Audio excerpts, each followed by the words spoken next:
The world of 1944 was a maelstrom of destruction, but beneath the chaos, a silent revolution was taking flight. For decades, the propeller had reigned supreme as the undisputed king of the air, driving the engines of warplanes across every theater of conflict. Suddenly, a new sound began to tear through the European skies, a mechanical hiss and roar that signaled the imminent end of the piston engine's dominance. Germany was the first to fully commit to this terrifying new technology, rapidly deploying the revolutionary Messerschmitt Me-262.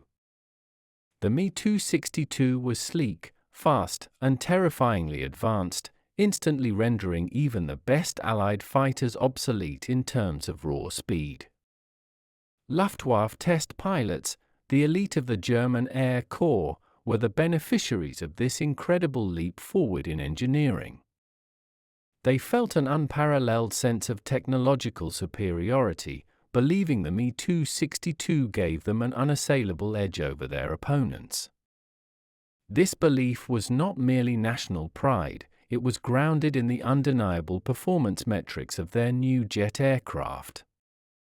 They saw the Me-262 as the ultimate war machine, a weapon that could single-handedly turn the tide of the grinding air war.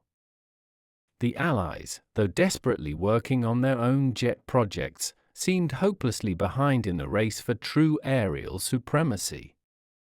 It was a moment of profound imbalance, where German innovation threatened to undo years of Allied tactical dominance. This psychological advantage created an environment of overconfidence, a sense that nothing the British or Americans produced could truly challenge their lead. The stage was set for a dramatic reversal, a moment where a perceived second-rate Allied jet would prove its worth in the most unexpected way.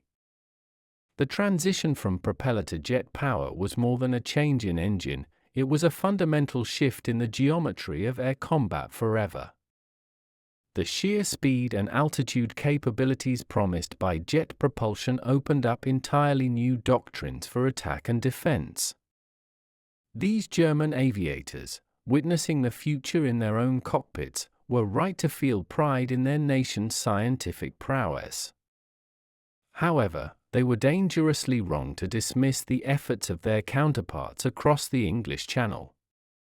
Their arrogance would soon be tested by a surprisingly simple, yet effectively deployed, British counterpart. The full story of the jet age's true proving ground was about to unfold, not in a dogfight, but in a desperate defense against terror.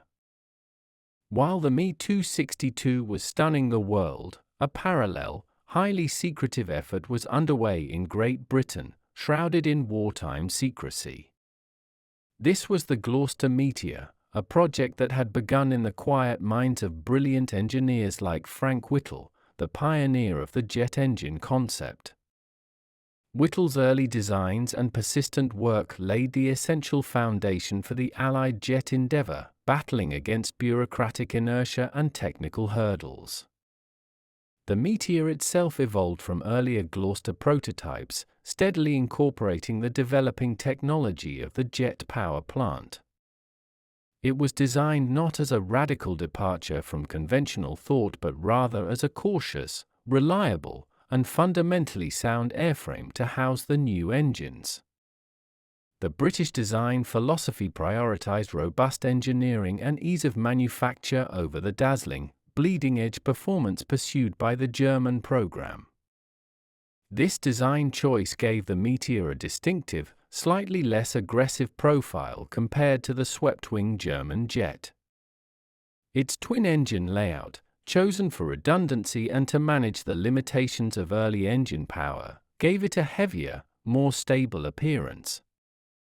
The airframe entered testing long before its formal combat debut, undergoing rigorous evaluation by pilots who were grappling with completely new handling characteristics. Pilots had to adapt quickly to the smooth, continuous thrust and the lack of a massive propeller wash, a profound psychological and physical shift. The Meteor represented Britain's determined response to the inevitable shift in aerial warfare, a quiet commitment to technological parity. The project was conducted under immense pressure, with the knowledge that the Germans were not only working on jets but were already deploying them. Every setback in engine development or airframe refinement was viewed as a costly delay in a war where time was a critical factor.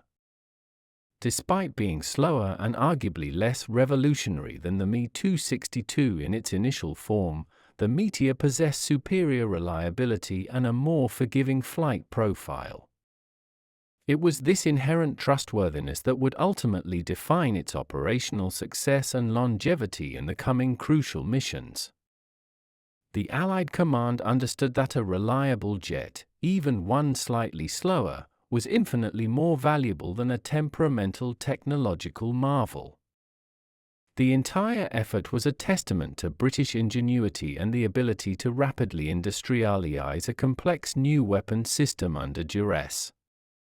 The Meteor was a symbol of British resilience, a concrete expression of the nation's refusal to be outpaced in the pivotal contest of high-speed flight. Its eventual purpose would emerge not from the glamorous pursuit of dogfight supremacy, but from the brutal necessity of national defense.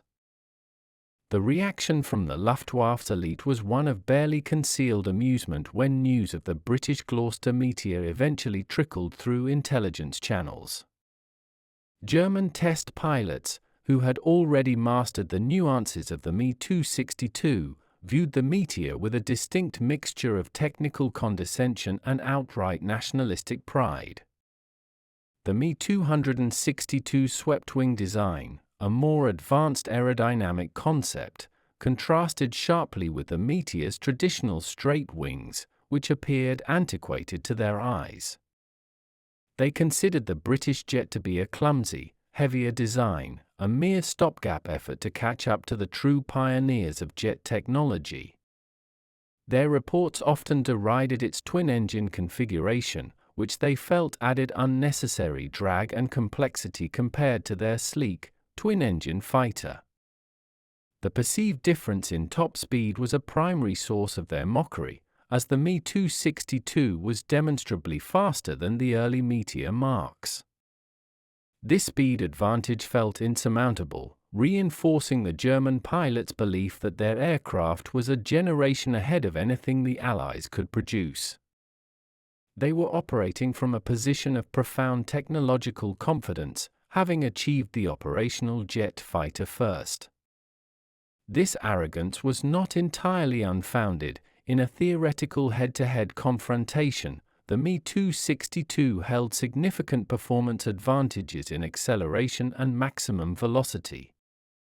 The German pilots believed the British had simply cobbled together an operational airframe using Whittle's older engine designs, lacking the refinement of German engineering.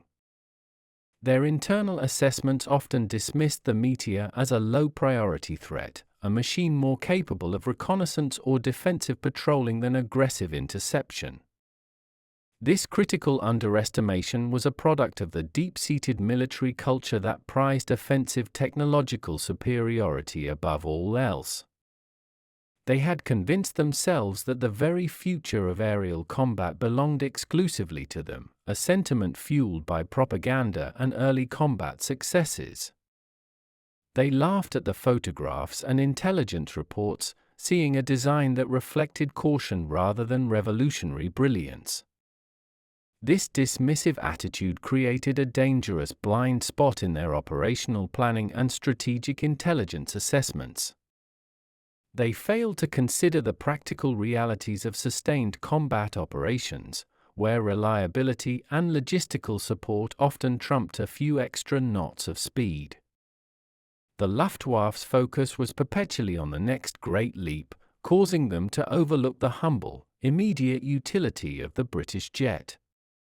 This psychological barrier ensured that when the Meteor finally saw action, the German reaction would be one of surprise and confusion, rather than prepared response.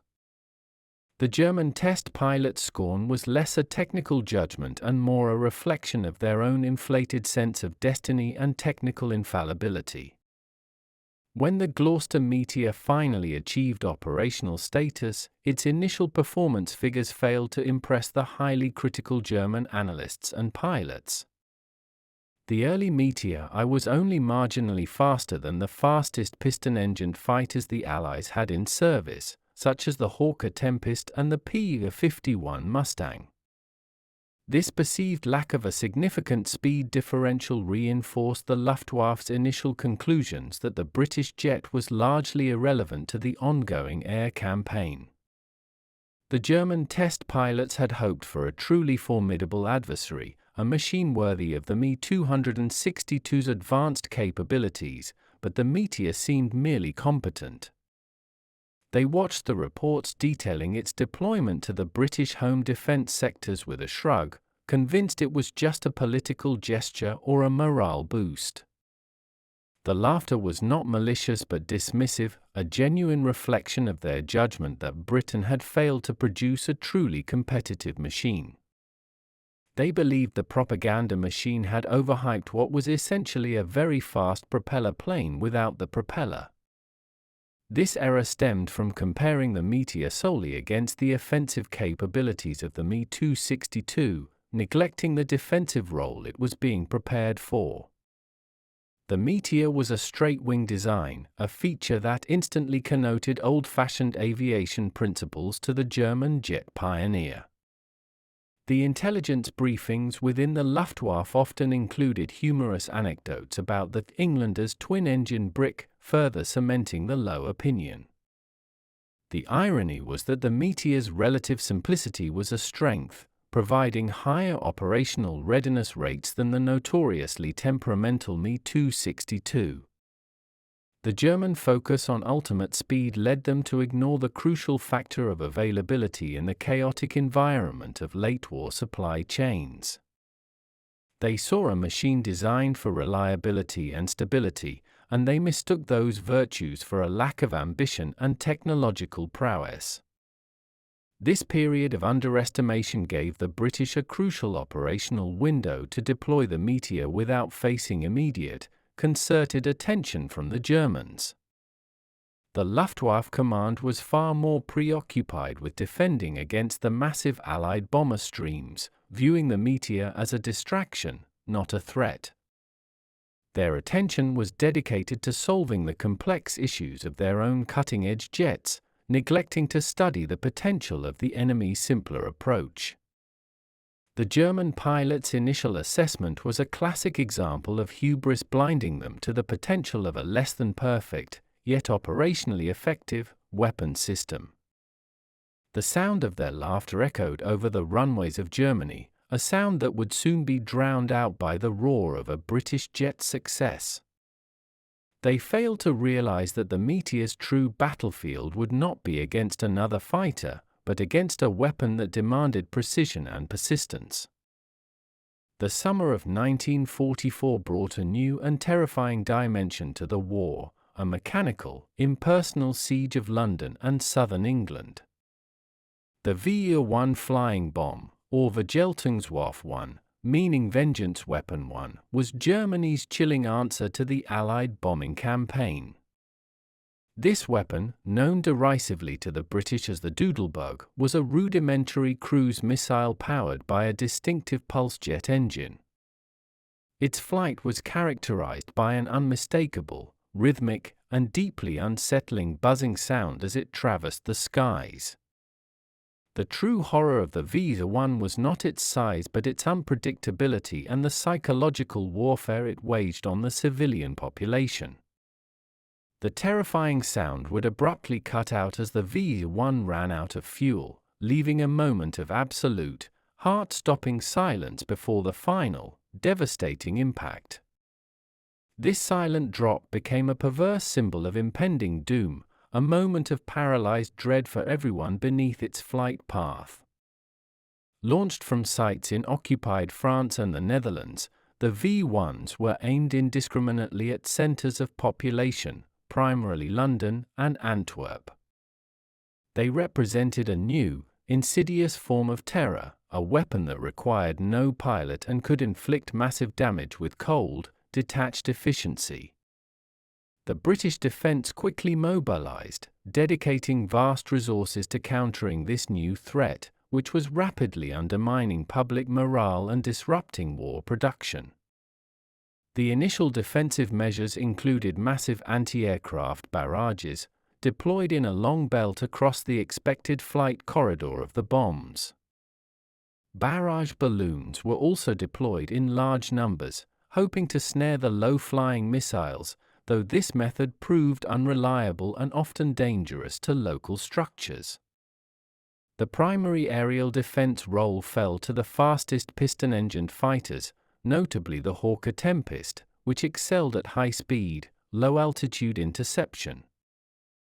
However, even these superb propeller fighters struggled to catch the V-1s in a consistent and effective manner. The V-1 flew at an altitude and speed combination that maximized the stress on Allied fighters, often requiring the pilots to push their engines to breaking point. The interception was a nerve-wracking gamble, as approaching too close to the warhead-laden missile carried the risk of the fighter being destroyed by the blast. It was clear that the conventional air defense network was struggling to cope with the sheer volume and operational profile of the new German weapon. The urgency of the situation demanded a radical solution, a dedicated interceptor that could match or exceed the V-1 speed without risking the physical exhaustion of conventional engines. The relentless, ominous drone of the V-1 became the soundtrack to the summer of 1944, calling for a faster, more effective answer to the terror. The comprehensive defensive strategy against the V-1s was formally designated Operation Diver, a massive undertaking to protect Britain's nerve centres. This operation involved a complete restructuring of the air defence system, prioritising the destruction of the flying bombs before they reached metropolitan areas. The defensive zone was divided into 3 layers: a coastal defense strip manned by high-velocity anti-aircraft guns, a second zone for fighter interception, and a final, inner zone of barrage balloons. Coastal artillery was given priority, as it was safer to have the bombs detonate over the sea or sparsely populated areas. New radar-guided anti-aircraft guns were rapidly introduced, using proximity fuses that greatly increased the chances of a successful, non-direct hit. The Royal Air Force's Fighter Command dedicated entire squadrons of its fastest aircraft, relocating them to airfields positioned directly in the V-1's flight path. Pilots endured exhausting, repetitive patrols, often waiting in their cockpits on standby for the characteristic radar signature or the distant sound of the pulse jet. The interception technique itself was hazardous, demanding extreme precision and a perfect, low-altitude approach to engage the small, fast target. The Hawker Tempest and the Spitfire Mark 14 were the workhorses of the early diver operations, pushing their high-performance engines to their limits. These aircraft were specifically chosen for their exceptional speed at low to medium altitudes, a prerequisite for successfully engaging the V-1s. The success rate, while growing, was still insufficient to prevent hundreds of bombs from reaching London every week, causing massive casualties and infrastructure damage. The pilots faced the constant danger of having their own aircraft damaged by the blast from a successfully intercepted VA-1, a risk that was compounded by the intense focus required. The strain on the pilots and the maintenance crews was immense, as the constant demand for maximum performance severely stressed the piston engines. The relentless nature of the VA-1 attacks meant that the defensive forces had almost no respite, operating on a continuous cycle of alert and engagement. This proved that even the best propeller technology of the war was operating at the very edge of its capability to neutralize the jet-propelled threat. The need for an aircraft that could comfortably exceed the V-1 speed and maintain patrol without engine burnout became overwhelmingly apparent. Operation Diver was a testament to organized defense, but it was also a desperate cry for a technology that could decisively overcome the limits of existing systems. The stage was now perfectly set for the introduction of a new, faster weapon to dramatically tip the scales in the intense battle for the skies over England. It was into this environment of desperation and technical limits that the Gloucester Meteor was finally committed to operational service, specifically for Operation Diver. The decision to deploy Britain's only operational jet fighter in a defensive role against a cruise missile, rather than against German fighters, was a major strategic call.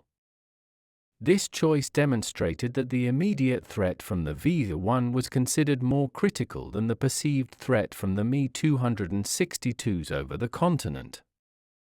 The first unit to receive the Meteor, No. 616 Squadron RAF, was relocated to airfields in the southeast of England, the heart of the V-1 interception zone.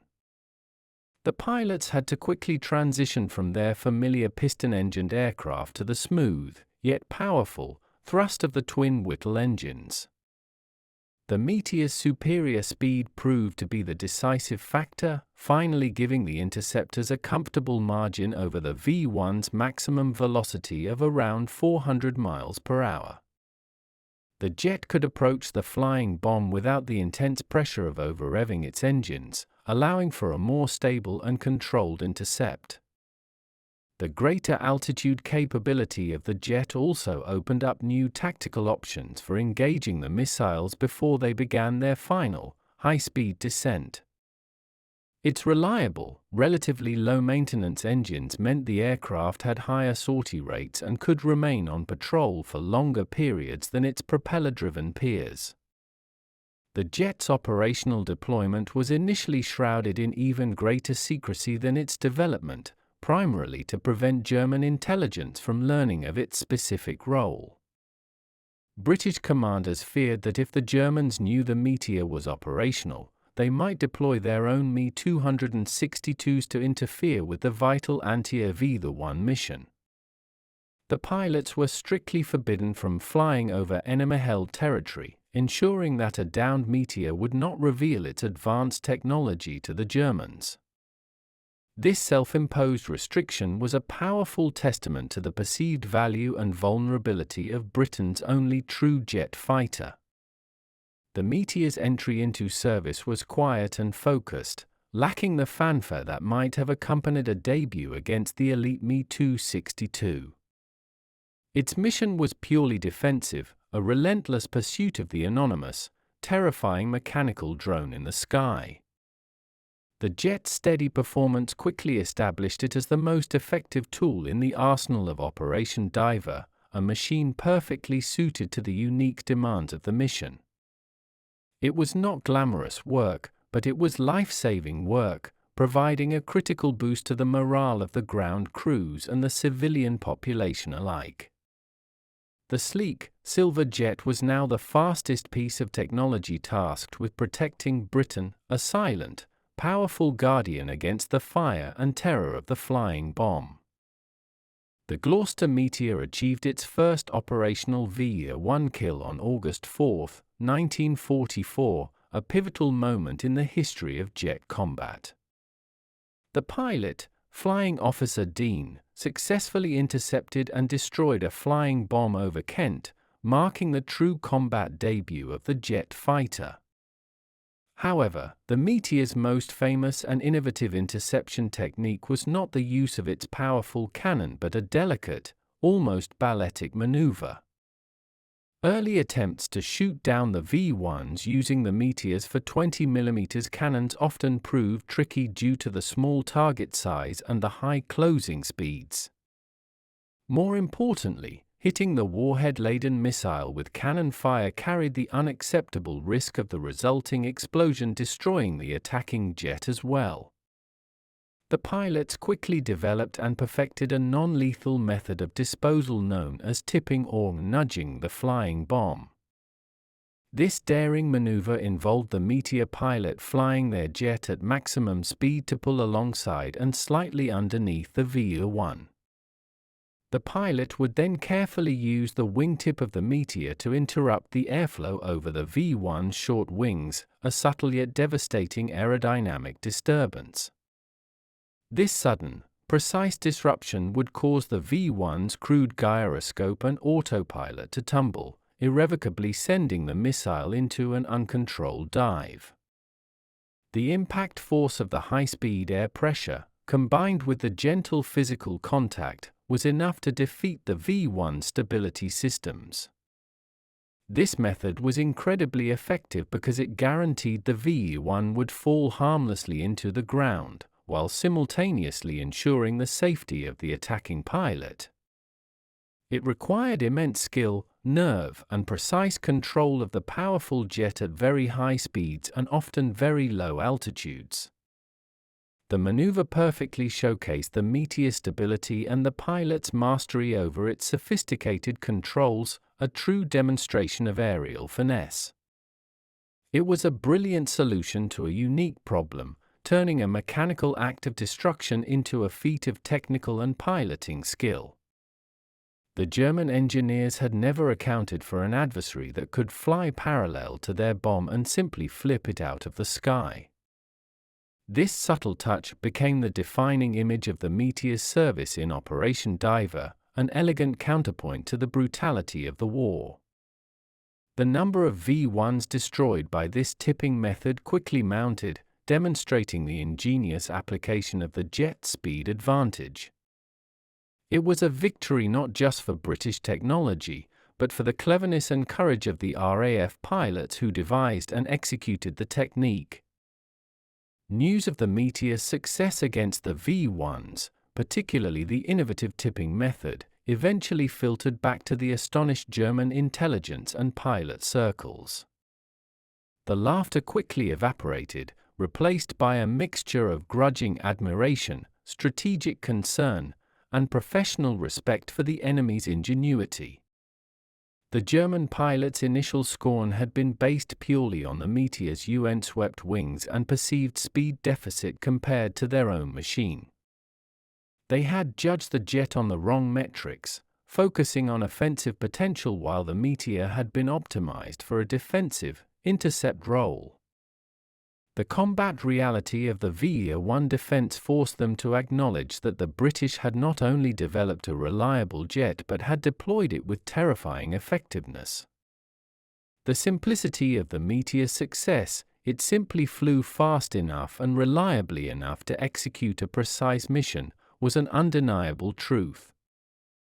Intelligence reports now detailed the significant number of V-1s being destroyed by the new British jet, losses that were directly impacting the Vengeance campaign. The German High Command was forced to acknowledge the presence of a second operational jet fighter on the Allied side, a fact that complicated their air strategy. Luftwaffe pilots now had to worry not only about the Spitfires and Mustangs but also about the potential for encounters with the unknown capabilities of the Meteor. The Me-262 pilots, while still faster, could no longer dismiss the Meteor as an irrelevant target, knowing it was capable of a unique kind of aerial combat. The concept of the tipping maneuver itself was a technical revelation, a demonstration of how aerodynamics could be weaponized without firing a shot. It revealed a pragmatic, problem-solving approach in the RAF that countered the often overly complex and resource-intensive German technical solutions. The shift in German sentiment was profound, moving from a position of comfortable technological superiority to a nervous acknowledgement of parity in the skies. They realized that a reliable jet in the right place was far more dangerous than a temperamental superjet that spent half its time under maintenance. The Meteor's victory over the V-1s was not just a defensive success, it was a psychological victory that shattered the Luftwaffe's sense of jet-powered invincibility.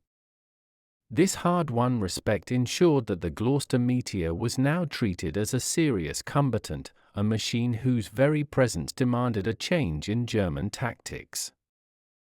The sound of the British jet's powerful engines now carried a different, more menacing meaning over the occupied territories and the Reich's high command.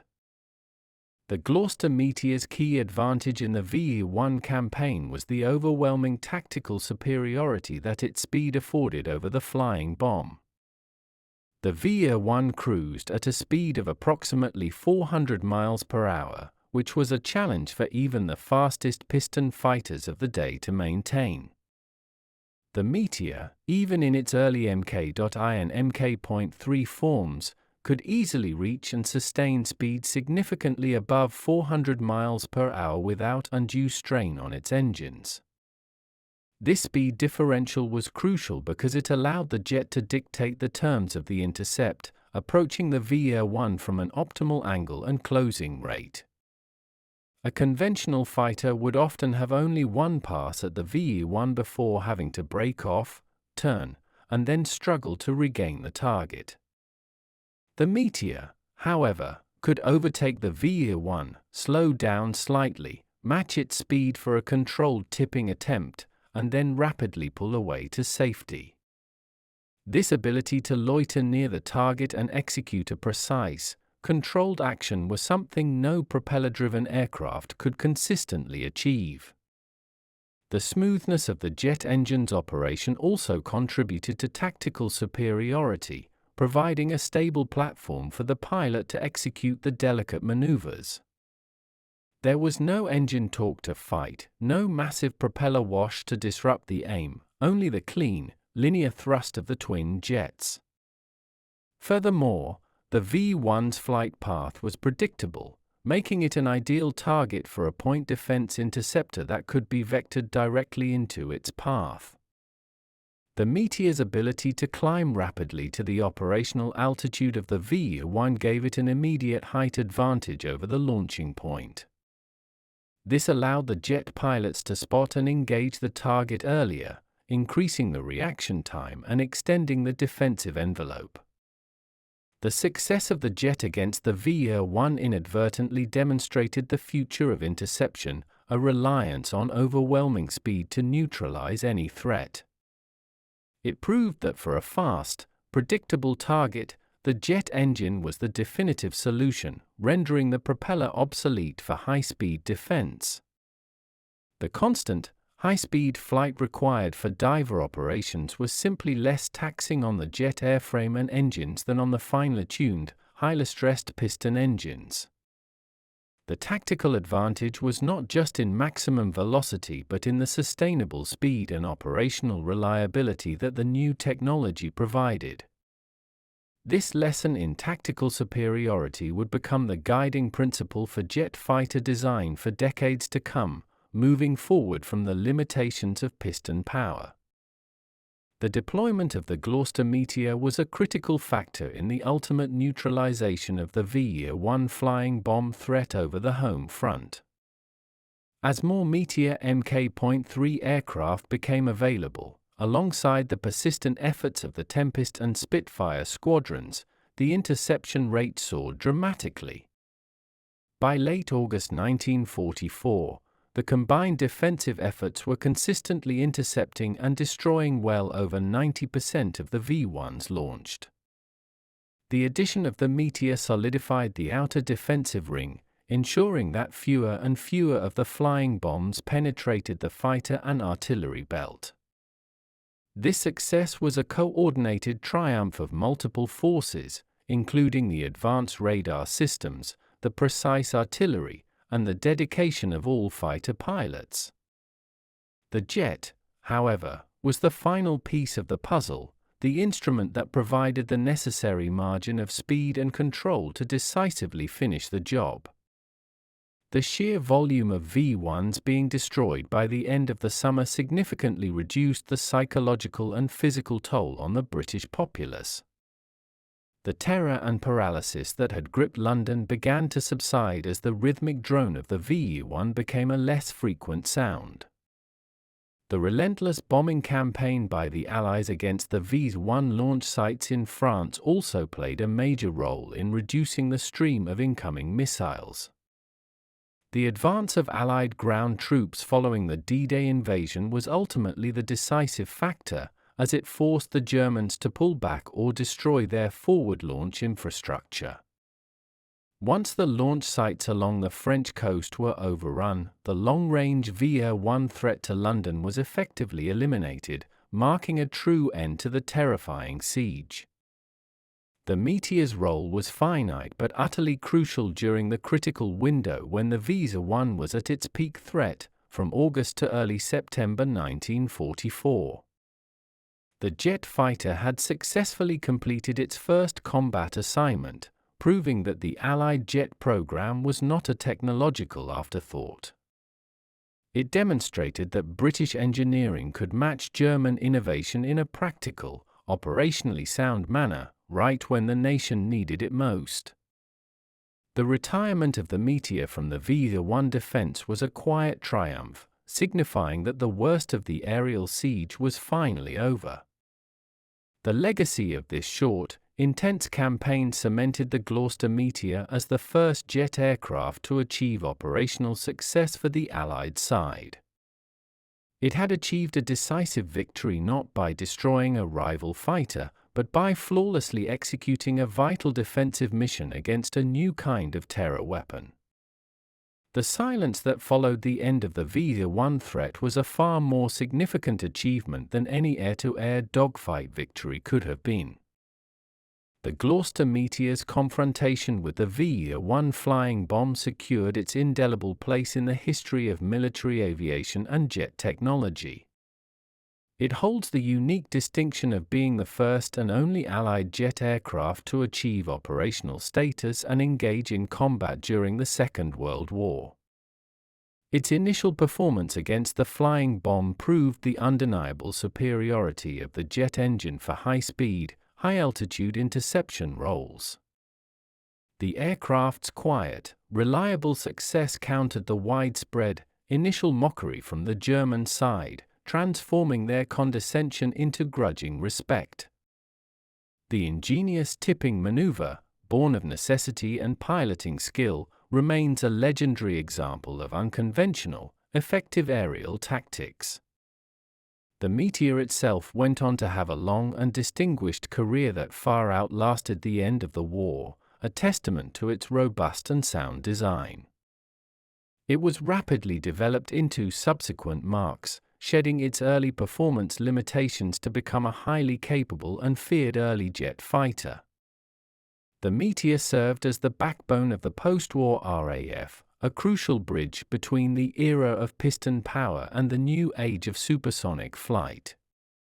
It was widely exported, seeing service with numerous air forces around the world, including Australia, Argentina, and Belgium, proving its global utility.